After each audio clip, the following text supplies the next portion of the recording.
오늘 저는 여러분들과 함께 읽은 히브리서 9장 27절 말씀을 통해서 무질서의 극치라는 제목으로 하나님의 말씀을 함께 나눠보려고 합니다. 히브리서 9장 27절에 보면 한 번 죽는 것은 사람에게 어떠한 것이라고요? 정해진 것이고 그 후에는 뭐가 있다고요? 심판이 있으리니 라고 이렇게 기록해 놓고 있습니다.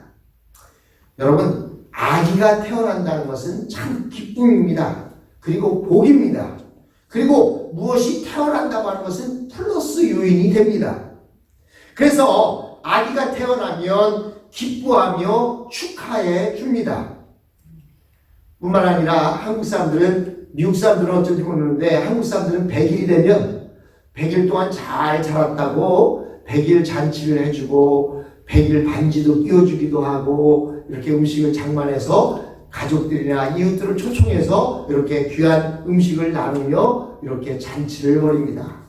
그리고 1년이 지나면 돌이 됐다고 해서 1년 만에 그보다 더 큰 잔치를 벌리면서 지금까지 건강하게 잘 자라준 아기를 축복하고 돌반지도 끼워주고 또 돌 때 얘가 무엇을 집을까 해서 무엇을 집냐에 따라서 얘는 무슨 학자가 되겠네, 돈을 많이 벌겠네, 오래 살겠네 하면서 이런 이야기 덕담을 나누기도 합니다. 뿐만 아니라 뒤를 이어서 생일이 되면 선물을 주고 함께 식사를 하고 그 생일을 기념합니다. 사실 가장 안전한 곳이 아기에게는 어디였겠습니까? 어머니의 뱃속이었어요. 아기에게 있어서 가장 안전한 곳은 어머니의 뱃속이었습니다. 그런데 그 아기가 어머니의 뱃속에서 나올 때 엄마만 힘들었을까요? 엄마도 엄청난 힘이 들었겠지만 그것에 태어나는 아이도 엄청 힘들었을 거예요. 그래서 태어난 아이가 한번 태어나고 나면 밖에 나오자마자 숨을 푹 쉬면서 처음으로 하는 게 뭡니까? 하고 웁니다. 물론 기뻐서 운다고 이야기하는 사람도 있고 어떤 사람은 그 엄마의 뱃속에 좁은 곳에 있다가 나오느라고 고생을 해서 그래서 운다고 이야기하는 사람들도 있습니다. 어쩌면 아이가 태어나면 혼신의 힘을 담아서 하고 웁니다. 자연분만일 때일수록 더 그렇다고 합니다. 세상에 나올 때 그 힘듦이 어머니의 힘듦만은 못하겠지만 그래도 아기에게는 무척이나 힘들고 고생스러운 일이었을 것입니다. 이렇게 아기가 자라고 나면 부모들은 또 둘째를 갖고 셋째를 갖습니다. 자식들이 자라서 결혼을 하고 또 그 자식의 자식인 손자, 손녀들이 태어나게 되고 또 증손자도 나오게 되고 이어서 고손자도 나오게 됩니다. 이것이 바로 질서입니다. 질서는 아름답습니다. 위아래가 분명합니다. 하루라도 먼저 태어나거나 같은 쌍둥이라도 1분 차이에 태어났어도 먼저 태어난 사람이 형이나 누나, 언니가 되고 늦게 태어난 사람이 동생이 됩니다. 이것이 바로 자연의 질서입니다. 그리고 시간이 지나면 나이가 늘어납니다. 늘어나는 만큼 더 많이 경험하고 더 많이 알아갑니다. 그래서 자기가 아는 것 그리고 자기가 경험한 것을 자기의 후대들에게 전해줍니다. 음식하는 것 옆에서 보다가 아들, 딸들이 엄마의 음식하는 것을 배우게 되고 엄마가 물건을 아끼는 것을 보면서 자녀들도 물건을 아끼는 것을 배우게 되고 엄마의 걷는 모습을 보면서 따라 걷다가 엄마의 걷는 모습도 닮게 되는 것입니다. 세월이 흐르면서 위로부터 아래로 늙은 순서로 삶의 연륜에 비례해서 차례대로 죽게 된다면 생명의 질서는 완벽한 것입니다. 이 모든 생사화복이 즉 태어나고 죽고 화를 당하고 복받는 이 모든 것들이 하나님으로부터 말미암습니다. 이렇게 태어난 순서대로 또 죽는다고 한다면 그것이 바로 질서입니다. 그러나 죽음은 무질서의 극치입니다. 위아래 순서가 막 뒤바뀌어져 있습니다. 손자가 먼저 죽기도 하고 늙은 할아버지가 살아 있습니다. 엄마가 아직도 건강한데 어린 자식이 먼저 죽습니다. 세상에 온 순서가 있는데 저 세상으로 가는 순서는 없습니다. 지난 토요일에 텍사스 달라스 근교에서 쇼핑몰에서 어떤 한 사람이 총을 가지고 난사를 했어요. 그래서 많은 사람이 죽었는데 그 중에 한인 가족도 한 가족이 있었습니다.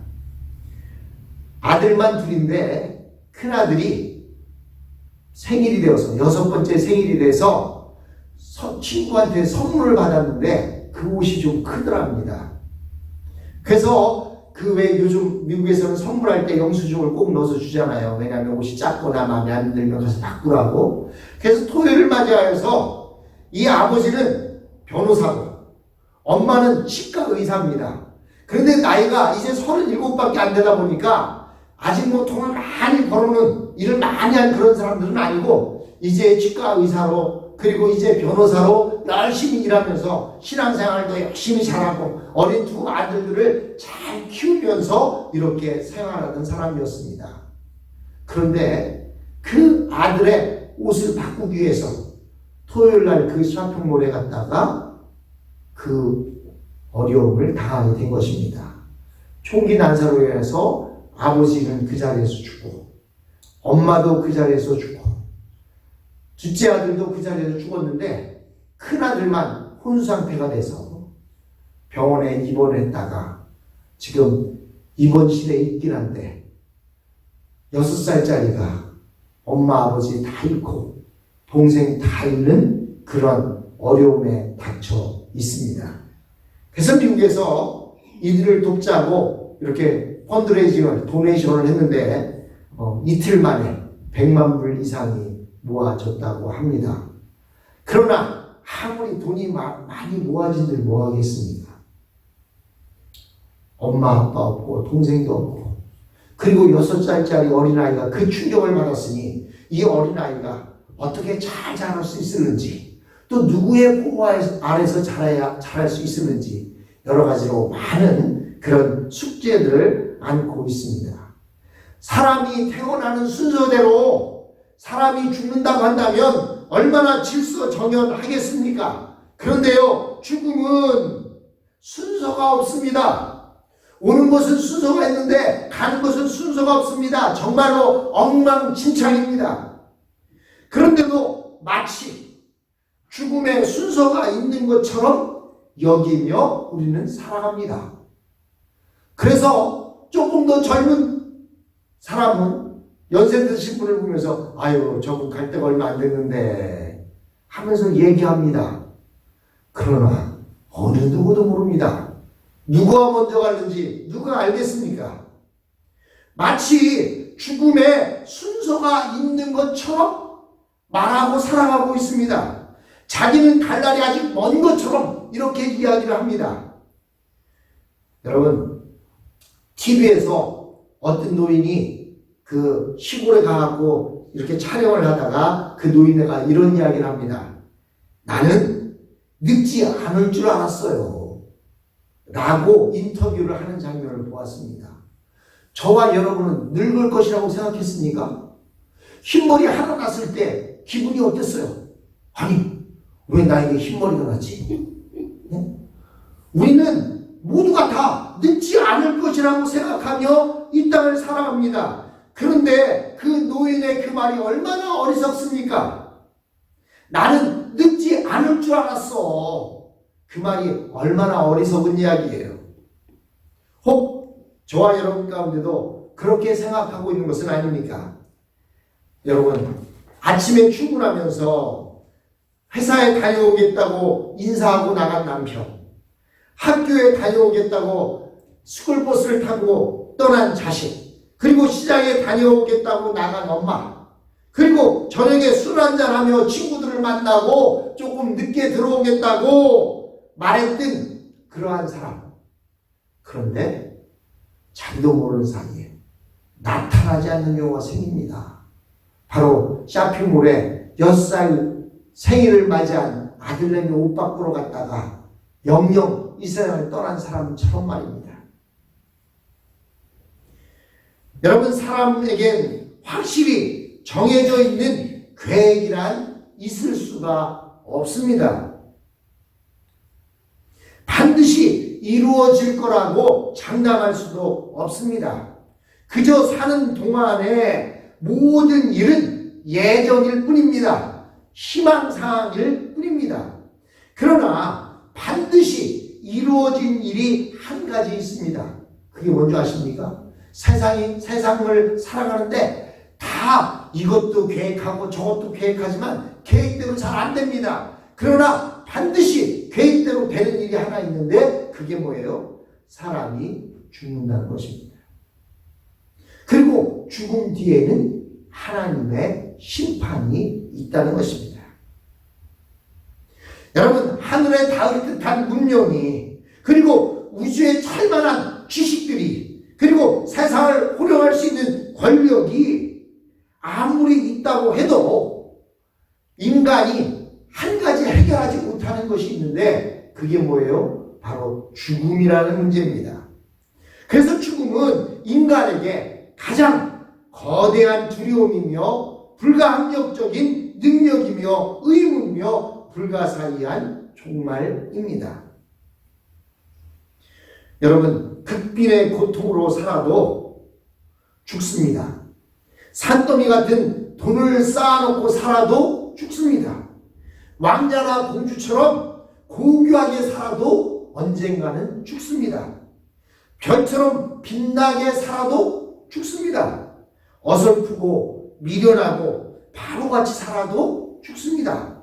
지혜롭게 살아도 죽습니다. 그래서 전도서에 보면 다 헛되니 모든 것이 다 헛되다 라고 이렇게 말하고 있습니다. 천하 생명에 예외가 없는 것이 무엇이냐? 바로 죽음입니다. 그래서 성경은 한 번 죽는 것은 사람에게 정해진 것이라고 강조하고 있습니다. 여러분, 옛날 그 로마의 유명한 철학자인 세네카라고 하는 세네카가 이렇게 말했습니다.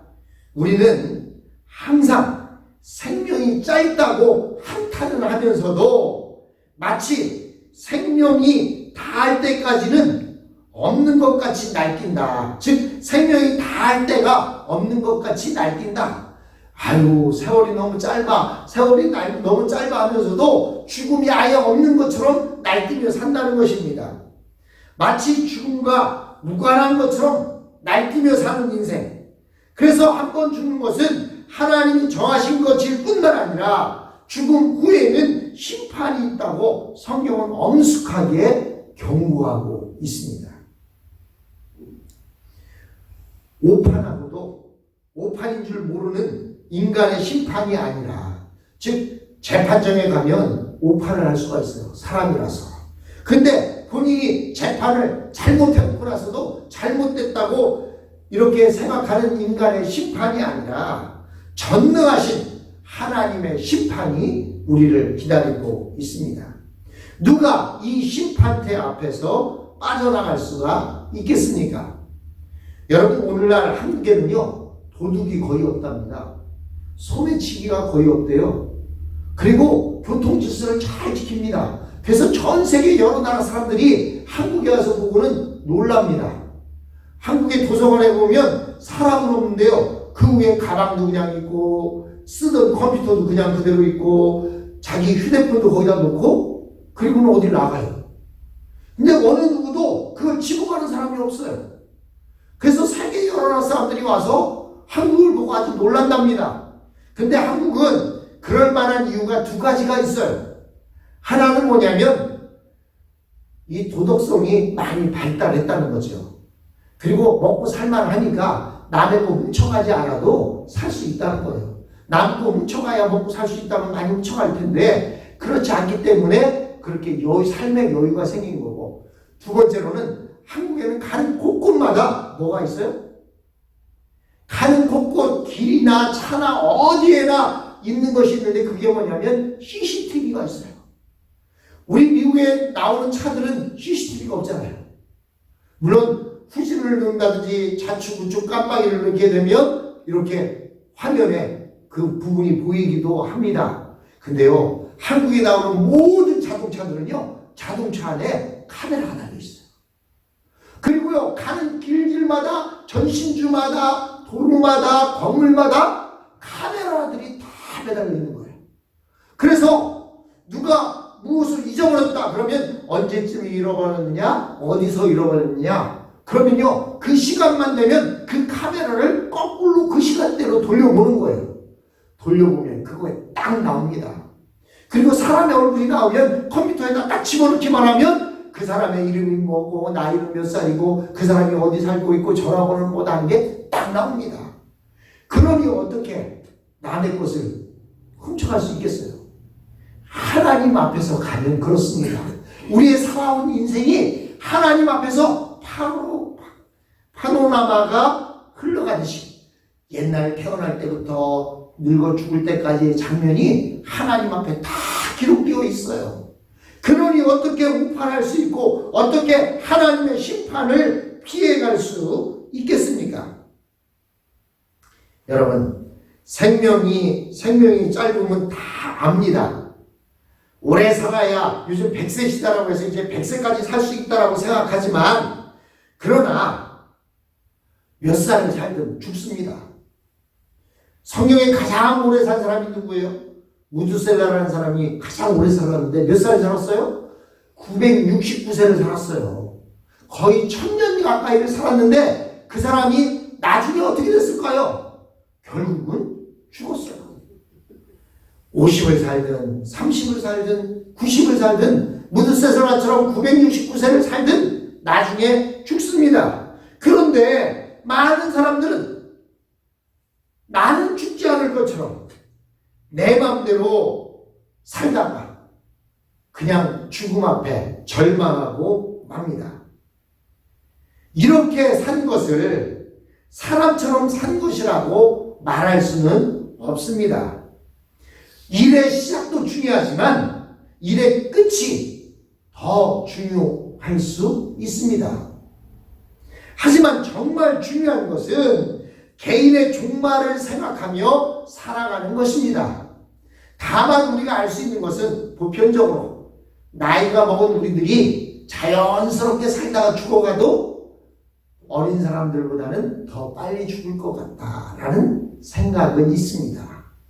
그렇다면 여러분, 어떤 마음을 가지고 이 땅을 살아가고 있습니까? 이제는 우리의 나이가 100세 시대라고 해도 이 자리에 앉아있는 사람이 지금까지 살아온 날보다 남아있는 날이 더 다 짧습니다. 1년이 될지 10년이 될지 20년이 될지 모르지만 100세 시대라고 해도 제가 지금만큼 살아온 만큼 살려면 120세를 살아야 살아온 만큼 삽니다. 그럼 100세 시대라고 하면 저나 여러분 모두는 지금까지 살아온 날보다 남아있는 날이 더 적습니다. 그렇다면 우리가 어떤 모습으로 살아가야 하겠습니까? 죽음은 살아있는 이 시간에 준비하지 않으면 안 됩니다. 죽음 후에는 아무것도 할 수 없습니다. 죽기 전에 할 수 있어요. 그러나 죽고 나면 아무것도 할 수 없습니다. 아무리 돈이 많은들, 아무리 권력이 센들 죽은 다음에는 아무것도 안 됩니다. 여러분, 살아있는 동안에 우리가 준비해야 할 유일한 것이 있습니다. 그것이 뭐냐면 죽음을 준비하는 것입니다. 내가 어떻게 죽어야 잘 죽는 것일까? 여러분, 어떻게 죽어야 잘 죽는 걸까요? 뭐 사람들이 얘기하는 대로 9988-234 99세까지 88하게 살다가 2, 3일을 앓다가 죽는 것, 그게 가장 행복한 것일까요? 예, 물론 인간적인 모습으로 보면 그렇습니다. 그러나 우리가 어찌하든 죽습니다. 10년, 20년을 앓고 살다가 죽든 그냥 교통사고로 즉시 죽든 자다가 죽든 9988-234로 죽든 어쨌든 죽습니다. 그렇다면 우리가 할 수 있는 것이 하나 있어요. 그게 뭐냐면 죽음이라는 것이 있다는 것을 아니까 우리가 죽음을 준비해야 한다는 것입니다. 죽음을 준비한다는 것이 무엇입니까? 죽음을 준비하는 것은 오직 한 가지뿐입니다. 바로 예수 그리스도를 만나고 예수 그리스도 안에 살아가는 것입니다. 왜냐하면 예수 그리스도를 믿는 그 순간 우리는 영생을 얻었고 심판에 이르지 아니하느니 사망에서 생명으로 옮겼느니라 라고 이렇게 요한복음 5장 24절에서 말씀하고 있습니다. 우리는 예수 그리스도를 믿음으로 말미암아 영생을 얻었고 심판에 이르지 아니하나니 사망에서 생명으로 옮겼다. 즉 우리가 죽음을 준비하는 것, 그것이 뭐냐? 바로 예수님을 믿는 거예요. 예수님을 영접하는 것입니다. 그것이 죽음을 준비하는 길이에요. 다른 어떤 것으로도 죽음을 준비할 수 없습니다. 아무리 많은 돈을 모아놨다 할지라도 그 돈 가지고 장례식 비용 딱 끝나고 나면 자식들끼리 그 돈 갖고 싸워요. 한 푼도 가져갈 수가 없습니다. 아무리 많은 옷들을 옷장 속에 넣어놨다 할지라도 여러분 죽으면 입고 가는 옷 단 한 벌밖에 없어요. 죽음을 준비하는 유일한 길은 바로 예수 그리스도를 영접하는 것입니다. 예수 그리스도를 하면 영접하면 영생을 얻었다 말하고 있어요. 얻을 것이라고 말하는 게 아닙니다. 예수님을 만난 즉시 우리는 영생을 얻었습니다. 육신이 죽는 것 이것이 문제는 전혀 아닙니다. 왜? 우리는 영생을 얻었기 때문에 우리는 심판에 이르지도 않습니다. 심판에 이르게 된다. 오늘 본문에 말씀하고 있는데 그 심판은요. 여러분 시험이 끝나고 나면 선생님들이 꼭 가정통지문을 가지고 옵니다. 그죠? 그러면요 거기에 보면 산수는 몇 점 맞았고 국어는 몇 점 맞았고 자연은 몇 점 맞았고 사회는 몇 점 맞았고 도덕은 몇 점 맞았고 체육은 몇 점 맞아서 평균이 몇 점이고 우리 반 학생 60명 중에 몇 등 이렇게 딱 적혀 있어요. 그리고 밑에 보면은 이 학생은 수업할 때 산만해서 집중을 잘 못합니다. 집에서 지도가 필요합니다. 뭐 이런 글이 써여 있어요. 근데 여러분 그 통지표를 주는 날 그날이 가장 기분 좋은 사람이 있어요. 누굴까요? 1등한 사람. 그렇죠. 1등한 사람. 우등상 받는 사람. 죄송한 말씀이지만요. 우리 가족 6남매는요. 매달 통지표 받을 때가 제일 신났어요. 왜냐면 우등상을 받아오면 저희 어머니가 딴 때는 모르는데 우등상 받아온 그날은 짜장면을 사주셨어요. 보통 때 못 먹어보던 짜장면을 우등상을 받아오면 먹는 거예요. 그러니까 우리는 그날이 그리워집니다. 빨리 시험 끝나고 성적표를 받는 그날. 그날이 와야 짜장면을 먹는데. 근데 여러분 그날이 가장 싫은 사람이 누굴까요? 꼴찌한 사람. 꼴찌한 사람에게는 선생님이 우등상 대신에 회초리상을 줍니다. 그래서 손바닥을 회초리로 때리기도 하고 종아리를 회초리로 때리기도 합니다. 그리고는 성적표를 주면서 집에 가서 도장 받아오래요. 그러면 1등하거나 우등상을 받은 사람들은 룰루라를 하면서 엄마한테 신나서 이걸 보여주는데 성적이 안 좋은 사람 어때요? 이걸 이때 보여줘야 되나 저때 보여줘야 되나 이걸 안 보여주고 엄마 도장을 어떻게 아빠 도장을 어떻게 찍어갈 수 있을까? 그 궁리만을 합니다. 여러분 심판에 이르지 않는다라고 하는 예수를 믿고 영생을 얻은 사람이 심판에 이르지 않는다는 말은 심판이 있지만 그 심판이 상장을 받는 그날이라는 거예요. 짜장면을 먹는 그날이라는 겁니다. 그런데 예수님을 만나지 못한 사람들은 심판이 어떤 날이에요? 회초리상을 받는 날이에요. 사랑하는 성도 여러분, 길은 오직 하나입니다. 죽음을 준비하는 길은 오직 하나, 예수 그리스도를 영접하는 겁니다. 근데 저와 여러분은 예수 그리스도를 영접했습니까? 아멘. 예수 그리스도를 영접했으므로 우리는 죽음을 준비했습니다. 그런데 예수 그리스도를 영접했다는 말은 두 가지 의미가 있습니다. 하나는 예수 그리스도를 영접했다는 것은 예수님을 나의 구원자요 주님으로 모셔드리는 겁니다. 구원자라고 하는 것은 단번에 이루어진 사건입니다. 내가 예수님을 만나 예수를 믿음으로 말미암아 구원을 얻었습니다. 그래서 구원자의 역할은 예수님을 만난 즉시 그 역할이 끝납니다. 근데 주님으로 여기는 거예요. 근데 우리는 보통 살아가면서 예수님을 구원자로만 생각하고 살아요. 그러나 예수를 믿는다고 하는 것은 예수님이 나의 구원자요 주님으로 믿는다는 거예요. 주님이라는 말은 뭐냐면, 여러분 어릴 때 집에 머슴들이 있는 집이 있었어요. 그 머슴에게 있어서 주인이 누구냐면 바로 주님이에요.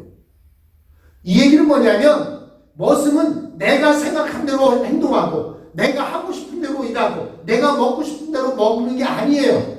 머슴은 어떻습니까? 주인의 마음에 들도록 해야 되는 거예요. 주인이 저 밭에 가서 일을 하라면 나는 이 밭에 가서 일을 해야 되는데, 주인이 저 밭 가서 하라면 그거 가서 하는 거예요. 내 생각대로 하는 것이 아니라 주인의 생각대로 하는 겁니다. 주인이 오늘 저녁, 야 내가 짬뽕을 먹고 싶은데, 아니 주인이 무슨 짬뽕이에요, 제가 짜장면 해드릴게 하고 짜장면 해드리는 게 맞습니까? 아니에요. 머슴은 주인이 짬뽕을 원하면 짬뽕을 맛있게 해줘야 되는 거예요. 즉 예수님이 구원자로 단번에 나를 구원해 주셨지만 예수님이 나의 주인이십니다라고 고백하는 거예요. 즉 내 생각대로 살지 않고 주님 생각대로, 주님 뜻대로 살겠습니다 하는 것이 구원자요 주님으로 영접하는 것입니다. 그러면 우리가 주님 앞에 가는 그 순간까지 해야 할 일이 뭐냐? 주님 말씀하시옵소서, 제가 듣겠나이다. 주님 말씀하시옵소서, 제가 순종하겠나이다. 그것이 우리가 죽음을 준비하는 삶이라는 것입니다. 사랑하는 성도 여러분, 우리는 이미 예수님을 구원자로 영접했습니다. 이제부터 주님 앞에 가는 그 순간까지 주님이 나를 통해서 원하시고자 하는 것이 무엇인가, 그것을 알고 그것에 따라 살아야 됩니다. 여러분, 집에서 키우는 개나 고양이도 주인이 좋아하는 것을 알아서 좋아하는 것을 따라합니다. 근데 하물며 우리가 예수 그리스도께서 무엇을 좋아하시고 무엇을 원하시는지 그것을 생각하시면서 그대로 살아갈 때, 우리에게는 한 번 죽는 것은 사람에게 정하신 것이고 그 후에는 심판이 있지만 우리에게는 영원한 생명과 상급이 주어지는 삶이 우리 앞에 다가오고 있다는 것입니다. 그러므로 죽음을 두려워하기 전에 예수님을 잘 따르고 예수님의 말씀에 따라 순종하며 살는 저와 여러분이 되었으면 합니다. 우리 같이 기도합니다.